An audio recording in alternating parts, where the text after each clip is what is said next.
विधि है, बोल ही सकते हैं। एक दिन और लगा लो,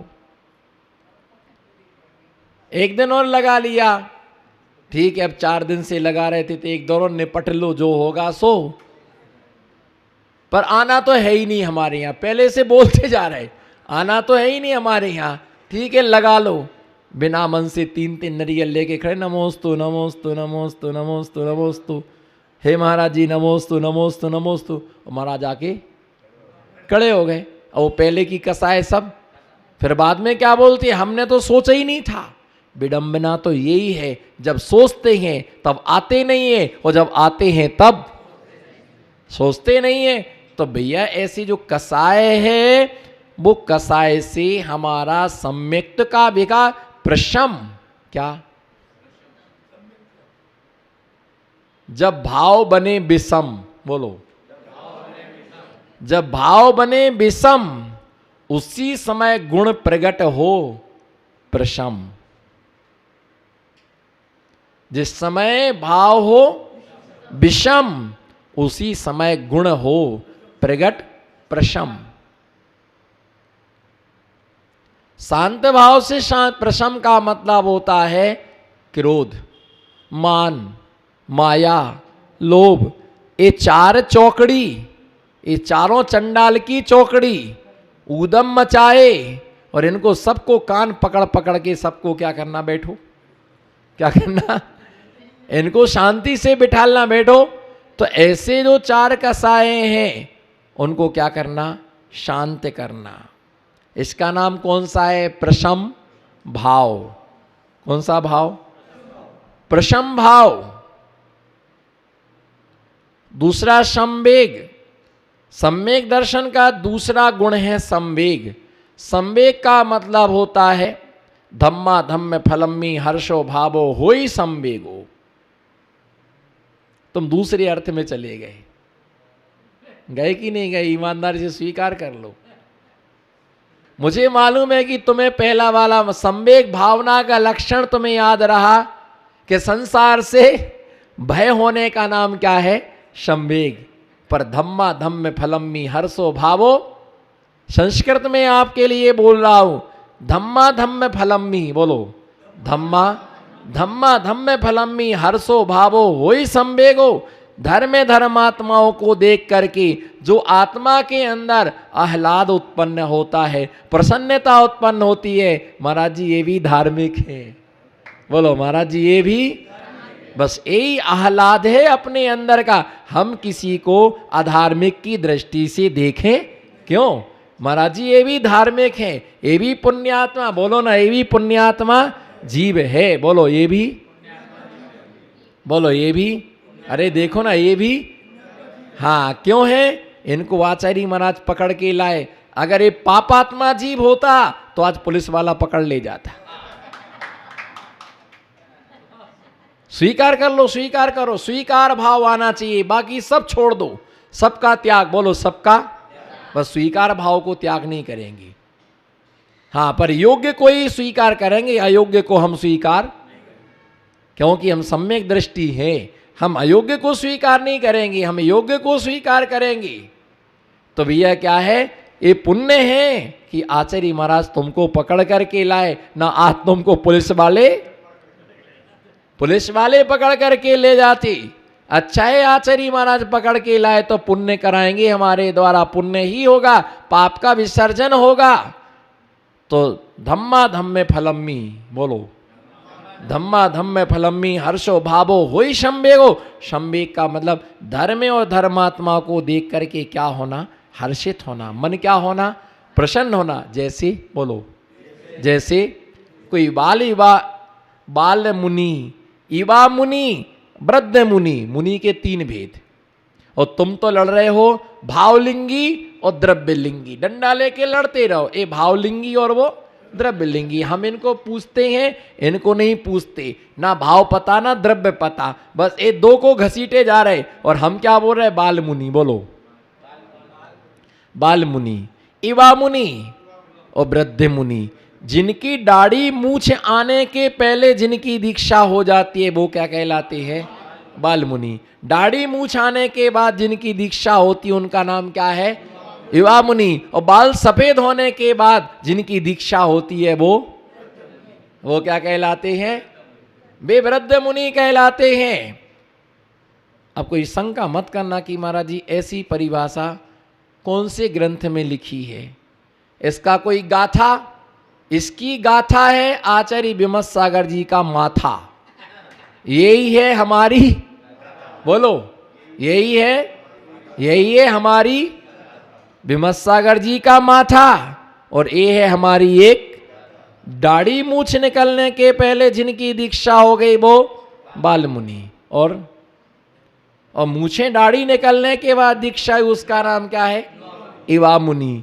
और जिसके सफेद बाल हो गए, चांद निकल आया है, शरीर में झुर्रियां पड़ गई हैं, और उस समय दीक्षा लेता उसका नाम क्या है? उनका नाम क्या है? वो वृद्ध मुनि कहलाते हैं। तो बाल युवा और वृद्ध मुनि है ना, ये मुनि के भेद दिए हैं। और जो आचार्य भक्ति पाक्षिक प्रतिक्रमण में दिया है उसमें बाल वृद्ध युवा मुनि का पालन पोषण करने वाले आचार्य होते हैं। आचार्य इनका पालन पोषण इनका करते हैं। तो ऐसे 3 प्रकार के मुनि हैं। धम्मा धम्म फलम्मी, बोलो, ऐसा करो, धम्मा धम्म फलम्मी हर्षो भावो होई संवेगो। बाल मुनि को देख करके ऐसा भाव आया, बोलो, बाल मुनि को देख करके ऐसा भाव आया। कैसा भाव आया? बाल मुनि को देख करके ऐसा भाव आया, ओहो, इन्होंने इतनी छोटी उम्र में, बोलो, इन्होंने इतनी छोटी उम्र में संयम के लिए धारण कर लिया, जिन लिंग के लिए इन्होंने धारण कर लिया, जैनेश्वरी दीक्षा को धारण कर लिया। अभी तो खेलने, हाँ बोलो ना, अभी तो खेलने कूदने के दिन थे, बोलो, अभी तो ये खेलने कूदने के दिन थे, कबड्डी खेलने के दिन थे, खाने पीने के दिन थे, बताओ। और ये दीक्षा ले लिए, धन्य है इनकी पर्याय, बोलो, किस पर्याय में ऐसा साती सै पुण्य अर्जित किया होगा? बोलो, किस पर्याय में? ऐसा बोलो बिल्कुल, किस पर्याय में ऐसा साती सै पुण्य का अर्जन किया होगा कि जो आज बाल्यकाल में ही उदय में आ गया, जिसके विषय में हम सोच भी नहीं पाते और वो एक करके दिखा रहे हैं। क्या हम जिसके विषय में सोच भी नहीं पा रहे हैं और वो इन्होंने करके दिखा दिया। अरे जम्बू स्वामी के पूर्व भाव पढ़ो, रोए बिना ना रहोगे, रोए बिना ना रहोगे। जो तुमने खो दिया अब वो तुम्हें आने वाला, तुम लाख डाई करा लो, बाल काले हो जाएंगे, प्लास्टिक सर्जरी करा लो, स्किन अच्छी हो जाएगी, बत्ती लगवा लो, है ना, मुंह सुधर जाएगा, है ना, सब कुछ हो जाएगा, लेकिन उम्र घटाई डाई करा लेने से कोई 67 साल का 37 साल का नहीं हो जाएगा, डोकरा कभी युवा नहीं हो जाएगा, है ना। कोई प्लास्टिक सर्जरी करा ले तो इसका मतलब ये नहीं है कि 70 साल का वो 7 साल का हो जाए, वो तो 70 का वो सब मालूम है हम के दूध को कितनी उम्र बची हुई है तुम्हारी, फिर भी डाई पोते जा रहा, फिर भी डाई पोते जा रहा। अब डाई लगाने का नंबर आ गया और डाई लगाने बैठा है, डाई लगाने का नंबर है और डाई लगा करके बैठा है, और ड्राई होने वाला है और डाई लगा रहा, पूरा ड्राई सूखता जा रहा, सूखता हुकता जा रहा, हुकता जा रहा, और ड्राई पर ड्राई। भैया उम्र नहीं घटाई जाएगी, है ना, कोई ऐसी व्यवस्था नहीं है कि 80 साल का 40 साल की एज में बन ठन के तो लग सकता है। बाल झड़ गए तो बिग बेग आता है वो लगा लो, बढ़िया सब कुछ लगा लीजिए, पर बुढ़ा क्या नहीं हो जाएगा, वो तुम्हारा बिग बेग तभी तक चलेगा जब तक तुम ग्रस्त हो। दीक्षा लेने के भाव आएगा तो सब ओपन करना ही पड़ेगा, ये बत्ती बाहर निकालना ही पड़ेगी, क्योंकि बत्ती में कभी संयम की अगरबत्ती नहीं जलती है। बोलो, जिसको लगी है बत्ती उसके संयम की नहीं जल सकती है, वो व्रती भी नहीं बन सकता है, प्रथमाधारी भी नहीं बन सकता। अगर बत्ती लगी हुई है तो महाव्रती तो छोड़ो, क्या नहीं बन सकते हो, सिर्फ इसलिए बत्ती लगाई ताकि अच्छी तरह से चबा चबा के क्या कर सके, खा सके, बाकी उसका कोई औचित्य नहीं था। लेकिन अब व्रती नहीं बन सकते हो, महाव्रती नहीं बन सकते हो। और ऐसे महामुनिराज हैं जो नकली दांत लगे हों तो उनसे आहार नहीं लेते। अब ये भी एक प्रकार की सजई है, भाव बहुत है, लेकिन क्या करें, अब गलती कर ली है ना, लगवा दिया बच्चों ने, जबरदस्ती करवा दिया, अब हाथ धो करके बैठे। और जब बत्ती का पश्चाताप तब नहीं होता है, जब महाराज जी नहीं होते तब कोई बात नहीं, साधु आ जाए तो एक एक क्षण ऐसा अखरता है कि जिंदगी भर देते रहे और अंत के 2 सालों में क्या हो गया। भैया ये शरीर है, काय को सजा रहे हो, काय को इस शरीर में लगे हुए हो, कुछ भी इसमें मिलने वाला नहीं है। जवान बनने की कोशिश मत करो, बुढ़े रहोगे तो वैराग्य का जन्म होगा, और बंठन के जवान बैठोगे तो राग उत्पन्न होगा। अरे मैं जर्जर हो गया, मेरे शरीर जीर्ण शीर्ण हो गया, एक सफेद बाल दिखेगा तो वैराग होने की संभावना है, वैराग होने की संभावना। बाल मुनि को देख के ओहो कितनी सी अवस्था में संयम इन्होंने धारण कर लिया। धन्य धन्य मुनीश्वर आत्म हित में छोड़ दिया घर बार। बोलो धन्य मुनीश्वर आत्म हित में छोड़ दिया घर बार।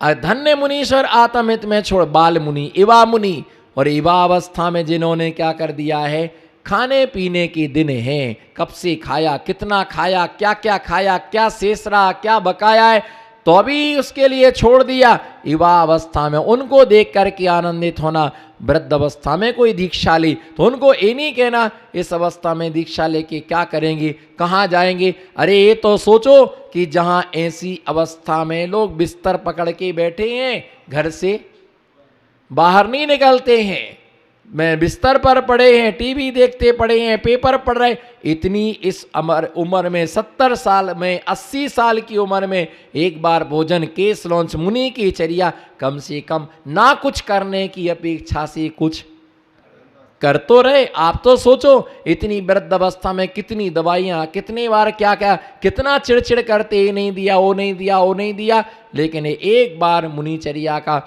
आहार चर्या करते हैं तो ऐसी बाल मुनि, बोलो बाल मुनि, युवा मुनि, वृद्ध मुनि, जहाँ जम्बू स्वामी के पूर्व उनकी उसके मुनि बनने की पूरी इच्छा थी।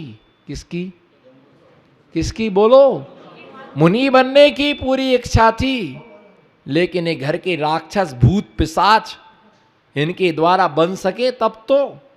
माता पिता, मामा नाना नानी, चाचा चाची, दादा दादी, तमाम रिश्तेदार, बोलो ऐसा करो, तमाम रिश्तेदार उस समय हमदर्दी बताते हैं, नहीं नहीं दीक्षा मत लेना, तुम नहीं कर पाओगे भैया, बहुत कठिन है, बोलो बहुत ठंड लगेगी, बिना तकिया के सो जाओगे,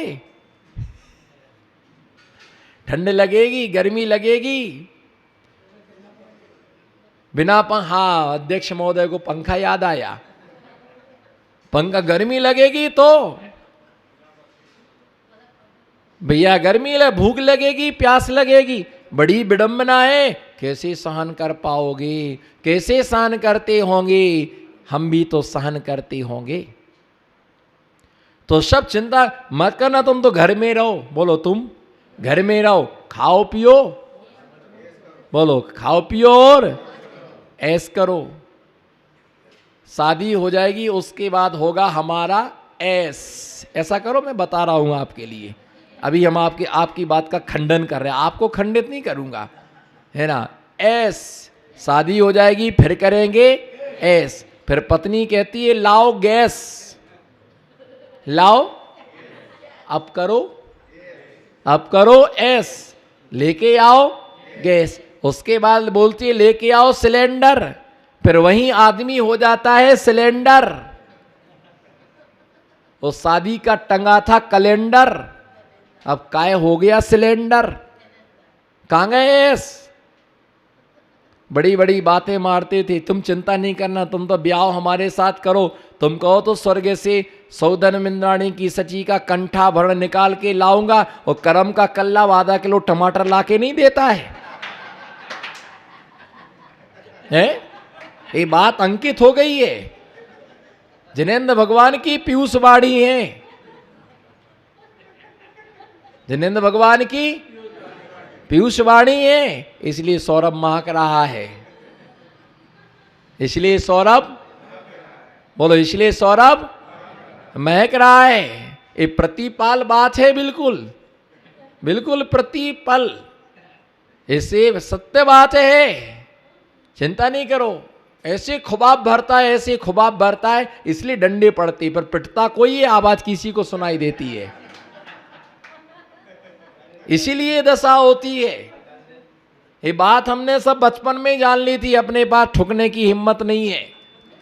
बेचारी पिटेगी पीठ और रोना पड़ेगा आंखों के लिए। भैया ये ध्यान रख करके चल रहा, आप तो बोलो बस, हाँ भरो, बाकी सब हमारे 3 फैक्ट्रियां हैं। कितनी फैक्ट्रियां है? 3 फैक्ट्री है, अतरा सोना है, अतरा पैसा है। शादी होने के बाद पता चला कि मकान भी किराए का है।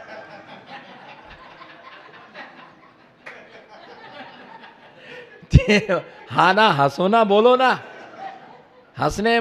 मेरे पास समाचार आया रात को कि जो हंसता है उसे कोरोना नहीं पकड़ेगा। भैया वो बस है ना, 3 फैक्ट्री हैं, 2 बंगले हैं, इतना बड़ा मकान, इतना सोना, इतना चांदी, इतना पैसा है। बाद में पता चला कि किराए से रहता है और 600 रुपये है ना, 6000 रुपये महीने की किसी की दुकान पर नौकरी करता है, नौक पर नौकरी करता है। ये तो खुद का पेट नहीं भर सकते, हमारा पेट क्या भरेगा। ये सौदर मिंदाणी का कंठा भर लेके आने वाला था, आधा किलो टमाटर भी उधार लाया है। अब लाल नहीं होगी तो क्या हरी होगी वो लाल टमाटर को देख करके, बोलो श्रीपाल, है ना, वो लाल जो लाल टमाटर देख करके हरी मिर्ची हो गई। तो भैया संसार ऐसा है, संसार क्या है, ना कोई खाने के दिन है, ना कोई पीने के दिन है, ना कोई भोगने के दिन है, ना कोई सोने के दिन है ना, ना कोई ऐश के दिन है। हमको मालूम है कौन कितना ऐश करता है, कौन कितना ऐश करता है। या मंदिर में यदि कोई कह दे कि भैया चौकी उठा के वहां रख दो, तो आदमी तुरंत चुका देता, माली हूं क्या, नौकर हूं क्या। कोई इतना कह दे कि भैया ये थोड़ा सा ये जिनवाणी उठा के वहां रख दो, तो ऐसे घूर करके देखता है जैसे चपरासी हूं। और घर में मैडम कुर्सी पर बैठी रहती, आदमी झाड़ू लगाता रहता है, आदमी बाल्टी इधर की उधर रखता रहता है ना, आदमी सब पानी भरता रहता है, सब संभालता रहता है। उस समय आप मैडम अपनी व्हाट्सएप चलाती रहती। अब कहो, और कहो मेरे सामने खड़े होके कौन सा आदमी है जो घर पर काम नहीं करता। मैं ठोक के बोला 36 इंच का सीना है, नाप लेना इंची टेप से शाम को।